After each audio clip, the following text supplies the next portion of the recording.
The Declaration of Independence.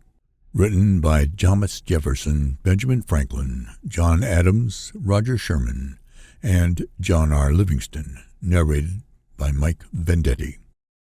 The Declaration of Independence in Congress, July 4th, 1776.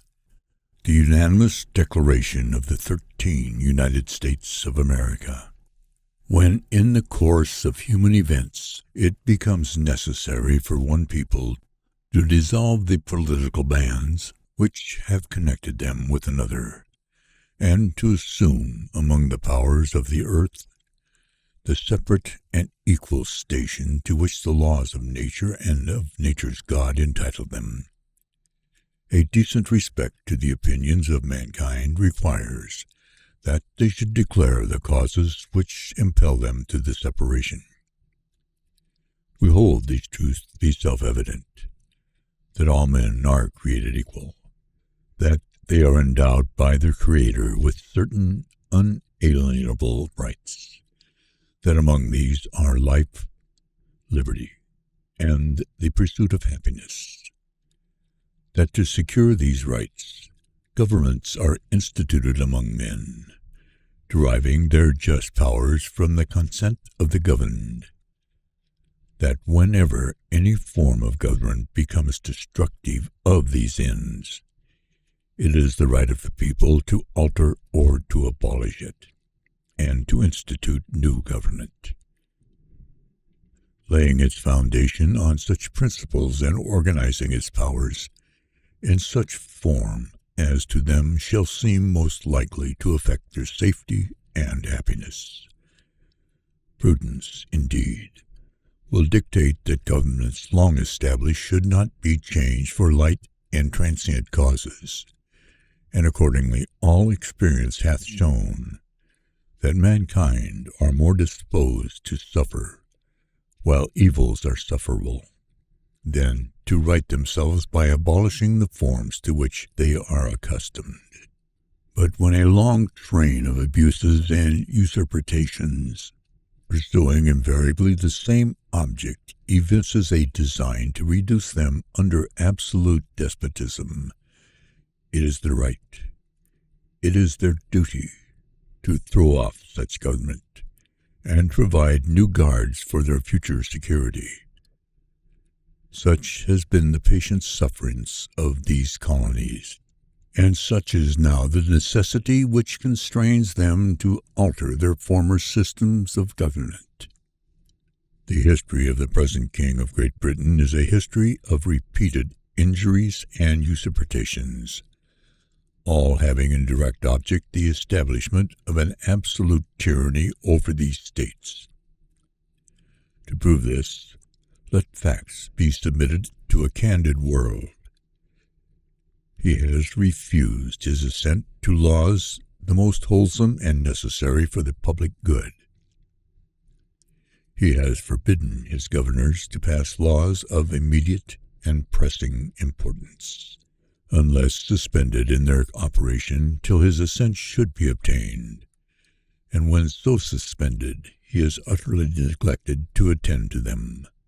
He has refused to pass other laws for the accommodation of large districts of people, unless those people would relinquish the right of representation in the legislature, a right inestimable to them and formidable to tyrants only.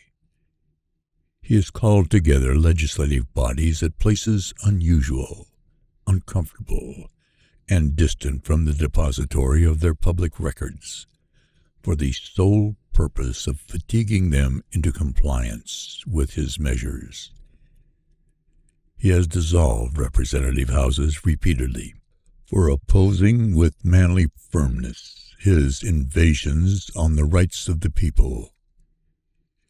He has refused for a long time, after such dissolutions, to cause others to be elected, whereby the legislative powers, incapable of annihilation, have returned to the people at large for their exercise, the state remaining in the meantime exposed to all the dangers of invasion from without and convulsions within, He has endeavored to prevent the population of these states, for that purpose obstructing the laws of naturalization of foreigners, refusing to pass others to encourage their migrations hither, and raising the conditions of new appropriations of lands.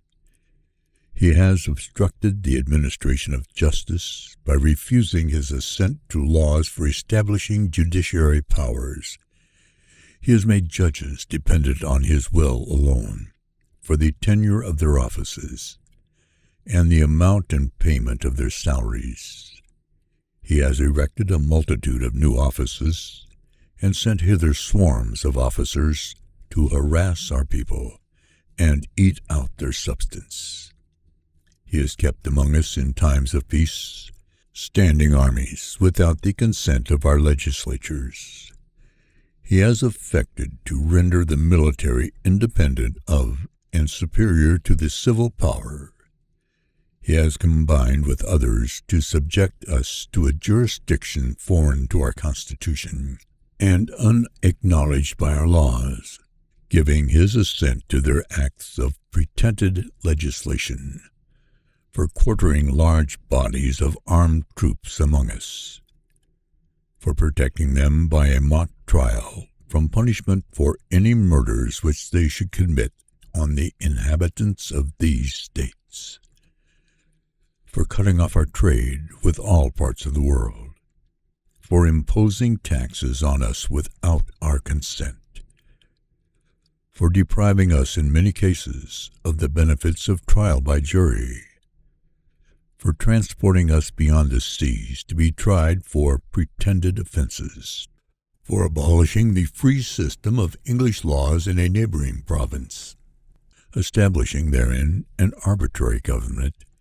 and enlarging its boundaries so as to render it at once an example and fit instrument for introducing the same absolute rule into these colonies, for taking away our charters, abolishing our most valuable laws, and altering fundamentally the forms of our governments, for suspending our own legislatures and declaring themselves invested with power to legislate for us in all cases whatsoever.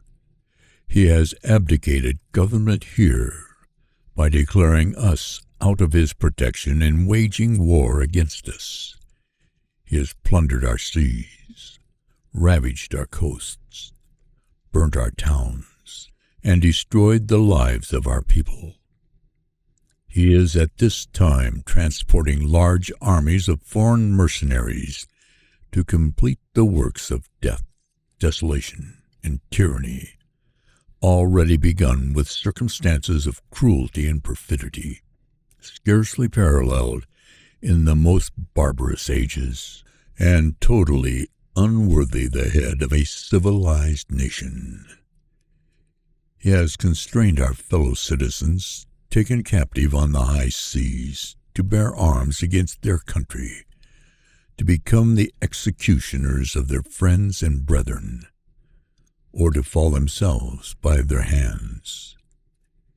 He has excited domestic insurrections amongst us, and has endeavored to bring on the inhabitants of our frontiers, the merciless Indian savages, whose known rule of warfare is an undistinguished destruction of all ages, sexes, and conditions.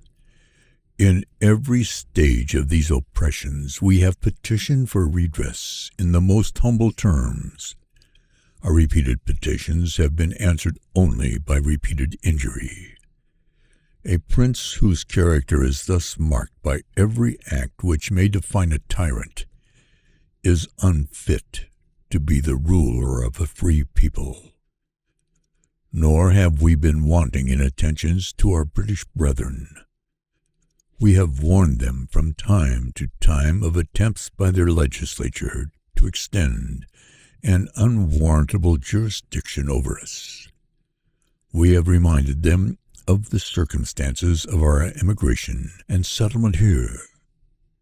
We have appealed to their native justice and magnanimity, and we have conjured them by the ties of our common kindred to disavow these usurpations, which would inevitably interrupt our connections and correspondence. They, too, have been deaf to the voice of justice and consanguinity. We must, therefore, acquiesce in the necessity which denounces our separation, and hold them as we hold the rest of mankind. Enemies in war, in peace, friends. We, therefore, the representatives of the United States of America, in General Congress, assembled, appealing to the Supreme Judge of the world for the vicissitude of our intentions, do, in the name and by authority of the good people of these colonies, solemnly publish and declare that these united colonies are, and of right ought to be, free and independent states, that they are absolved from all allegiance to the British Crown, and that all political connection between them and the state of Great Britain is and ought to be totally dissolved, and that as free and independent states they have full power to levy war, conclude peace, contract alliances, establish commerce, and do all other acts and things which independent states may of right do. And for the support of this declaration, with a firm reliance on the protection of divine providence, we mutually pledge to each other our lives, our fortunes, and our sacred honor. This has been the United States Declaration of Independence, written by Thomas Jefferson, Benjamin Franklin, John Adams, Roger Sherman, and Robert R. Livingston. Narrated by Mike Vendetti. Production copyright 2025 by Mike Vendetti Productions.